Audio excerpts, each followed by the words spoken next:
안녕하세요. 셀럽들은 어떤 책을 읽을까요? 책 듣는 10분 김혜연입니다. 사람의 마음은 참 알다가도 모르겠다고 하죠. 정말 설득하기 어려울 것 같은 사람도 어느 순간 사르르 마음을 녹게 만드는 사람이 있죠. 그들은 아마도 심리학을 잘 이용하고 있을 겁니다. 재밌고 신기한 심리학의 몇 가지 법칙을 알려드릴게요. 심리학이 알려준 발상의 전환과 작은 기법으로 세상살이가 수월해진다. 장원청의 심리학을 만나 행복해졌다를 들려드립니다. 샵. 실패에 대한 걱정이 많을수록 실패할 확률이 높다. 월렌다 효과. 월렌다 효과는 미국의 유명한 고공 외줄 묘기의 공연가인 칼 월렌다에서 따왔다. 월렌다는 역사상 최고의 공중고개사였다. 그러나 그동안 어떤 실수도 한 적 없었던 월렌다가 작별 공연에서 철저히 실패하고 만다. 그는 와이어 중간 지점까지 갔을 때 난이도가 높지 않은 동작 2가지를 보여준 후 바로 수십 미터 높이의 와이어에서 떨어져 사망했다. 이 일이 있고 난 후 그의 아내는 말했다. 저는 이번 공연에서 무슨 일이 일어나리라고 생각했어요. 왜냐면 남편이 공연을 나가기 전 이번 공연은 진짜 중요해. 실패가 없어야 해. 라고 끊임없이 말했거든요. 이전에 했던 모든 공연에서 그는 줄을 잘 타는 것 말고는 신경 쓰지 않았어요. 그러나 이번은 작별 공연이다 보니 너무나 성공하고 싶어 했고 그러다 보니 일 자체에 집중할 수가 없었어요. 노심초사하고 실패할까봐 걱정했던 것이죠. 그 후 심리학자들은 거대한 심리 압박을 받으며 끝없이 근심 걱정을 하는 심리 상태에 대해 월렌다 심리 상태라고 불렀고 월렌다 효과라고도 했다. 월렌다 효과는 해로운 스트레스에 속한다.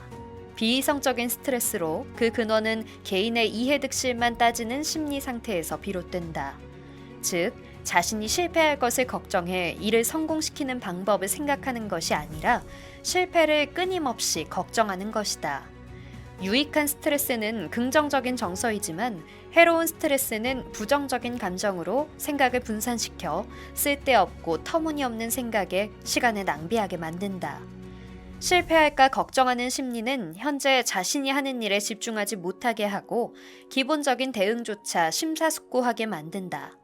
또한 이 때문에 발생하는 결과에 반응하는 속도 역시 느려져 생각을 둔하게 만든다. 샵. 부정적인 감정은 전염된다. 걷어차인 고양이 효과. 한 기사가 저녁 연회에서 주인에게 꾸중을 들었다. 그는 매우 화가 난 채 자신의 장원으로 돌아왔고 제 시간에 자신을 맞이하지 못한 관리에게 한바탕 화를 냈다. 관리는 마음속에 우라가 치밀어 집으로 돌아온 후 별것 아닌 이유로 자신의 아내에게 한바탕 욕을 했다. 억울한 아내는 아들이 침대에서 깡충깡충 뛰는 것을 보고 아들의 뺨을 한 대 때렸다. 그 후 영문도 모르고 뺨을 맞은 아이는 기분이 극도로 나빠져 옆에서 뒹굴고 있던 고양이를 발로 찼다. 심리학자들은 이런 우화를 이용하여 전형적인 감정의 전염을 묘사했다. 사람의 불만스럽고 불평스러운 감정은 사회관계에 따라 쇠사슬처럼 차례대로 전달된다. 사회적 지위가 높은 사람이 낮은 사람에게 또는 강자가 약자에게 전달한다. 결국 감정을 발설할 곳이 없는 최약자가 희생자가 되는 셈이다. 일상생활에서 만나는 모든 사람은 걷어차인 고양이 효과라는 서로 얽히고 설킨 체인 위에서 비슷한 경험을 겪는다. 이런 감정은 자세, 표정, 언어를 통해 다른 사람들에게 전달된다. 결국 자신도 모르는 사이에 상대에게 감정을 옮기는 것이다. 감정 오염이 우리에게 끼치는 해는 명백하므로 우리는 제때 자신의 감정을 조절하는 것을 배워 나쁜 감정을 다른 사람에게 전염시키지 말아야 한다. 이렇게만 된다면 우리는 햇빛으로 가득한 생활을 할 수 있을 것이다. 샵. 후광에 현혹되지 마라. 헤일로 효과. 헤일로 효과는 미국의 저명한 심리학자 에드워드 손다이크가 1920년대에 처음 제기한 것으로 후광 효과라고도 불린다. 이는 다른 사람에 대한 인식과 판단이 일부분에서 출발해 커지면서 전체적인 인상을 만드는 것을 말한다. 헤일로 효과는 일부분으로 전체를 평가하는 인지적 오류로 마치 달 주위 빛의 고리처럼 주위로 가득 차고 퍼져나가며 이로 인해 다른 품질이나 특성을 덮어버리는 것을 말한다. 만약 누군가 자신의 한두 가지 우수한 특성을 다른 사람에게 보여주면 사람들은 그 사람의 다른 특징도 모두 좋게 보는 것이다. 반대로 부족한 특성을 보여주면 그 사람의 다른 특징도 모두 나쁘게 평가하는 것이다. 헤일로 효과 중 가장 전형적인 것이 이른바 유명인 효과다. 이름이 알려지지 않은 사람들은 광고에서 좀처럼 볼 수 없고 광고에 나오는 여성 대부분은 우리가 아는 연예인이다.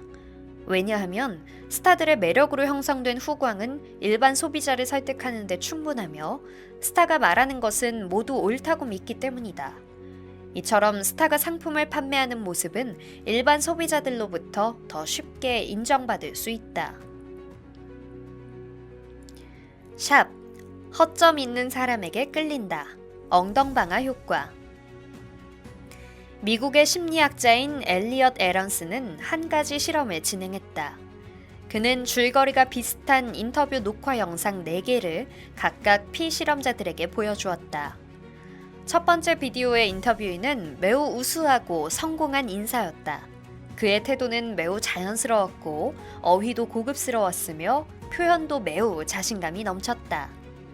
두 번째 비디오의 인터뷰이도 매우 우수하고 성공한 인사였다. 그러나 그의 행동은 조금 부끄럽고 긴장한 듯 보였고 결국 책상 위에 커피잔을 넘어뜨렸다.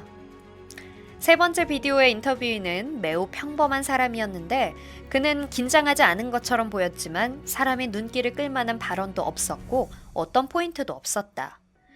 네 번째 비디오의 인터뷰인은 매우 평범했는데 인터뷰 과정 중 매우 긴장한 듯 보였고 두 번째 인터뷰이처럼 옆에 있는 커피잔을 넘어뜨렸다. 에런스는 피실험자들에게 좋아하는 사람과 좋아하지 않는 사람을 선택하도록 했다. 그 결과 제일 환영받지 못한 사람은 네 번째 비디오의 인터뷰였고 제일 환영받은 사람은 뜻밖에도 두 번째 비디오에서 커피잔을 떨어뜨린 성공한 인사였다. 놀랍게도 95%의 실험자들이 그를 선택했다. 이 실험에서 우리가 알 수 있는 것은 뛰어난 성취를 이뤄낸 사람이 저지른 약간의 실수는 사람들이 오히려 그를 진정성 있고 믿을 만한 사람으로 생각하게 만든다는 것이다. 이와 반대로 만약 어떤 사람이 완벽하게 행동하며 어떤 결점도 보이지 않는다면 사람들은 오히려 거리감을 느낀다. 결점 없는 사람은 없는데 단지 결점을 깊이 숨겼다고 생각하기 때문이다. 모든 사람은 완전 무결하길 바라지만 누구도 정말 완전 무결한 것이 존재한다고 믿지는 않는다는 것을 기억해야 한다.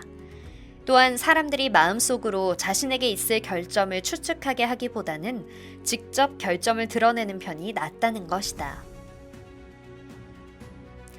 샵, 한 발짝씩 상대의 마음속으로 들어가라.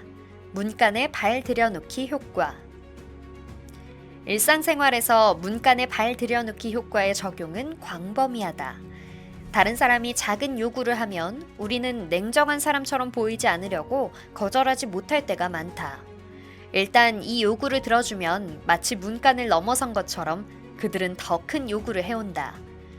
옷가게 판매원들은 고객이 방문했을 때 옷을 소개하는 대신 옷을 한번 입어보라고 권유한다. 대부분 고객은 그 옷을 살 생각이 없어도 판매원의 권유에 따라 한번 입어보는 것도 괜찮다고 생각한다. 일단 고객이 이렇게 생각하기 시작하면 그는 문지방 효과의 함정에 빠져들었다고 볼 수 있다. 즉, 판매원의 첫 번째 요구를 들어줬기 때문에 다음 요청을 거절하려면 더 많이 애를 써야 한다.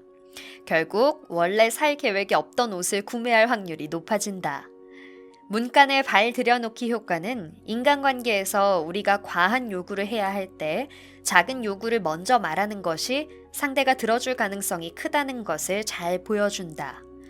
이 밖에도 우리가 어떤 일을 할 때 크고 달성하기 어려운 목표를 작고 쉽게 달성할 수 있는 세부 목표로 분해하면 작은 목표를 달성하여 마지막에 큰 목표를 달성할 수 있다.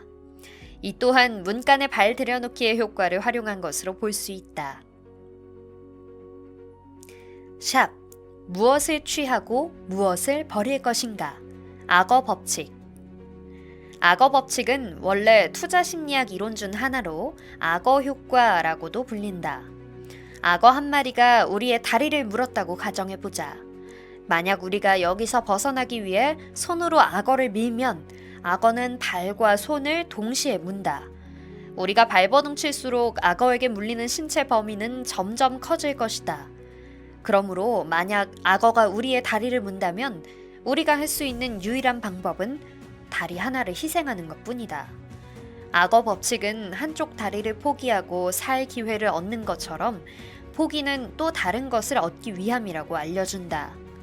인생에서 우리는 선택하고 포기할 줄 알아야 한다. 결정적 순간의 포기는 지혜로운 사람이 삶에 임하는 현명한 선택이며 시기적절하게 버릴 줄 아는 인생만이 다시 빛을 발할 수 있다. 인생은 느리고 긴 여행과 같다. 여행 중 우리는 많은 선택의 순간을 맞이한다. 이때 우리는 항상 뭔가를 포기해야 하지만 동시에 많은 것을 얻게 될 것이다. 사람의 마음을 얻는 것은 쉬운 일이 아닙니다. 하지만 그 마음을 얻기 위해 다양한 노력을 해보는 것도 때로는 가치 있는 일이 될 수 있겠죠. 심리학은 인간이 서로에게 관심 갖게 하고 사랑하게 하는 따뜻한 학문인 것 같습니다. 지금까지 책 듣는 10분 김혜연이었습니다.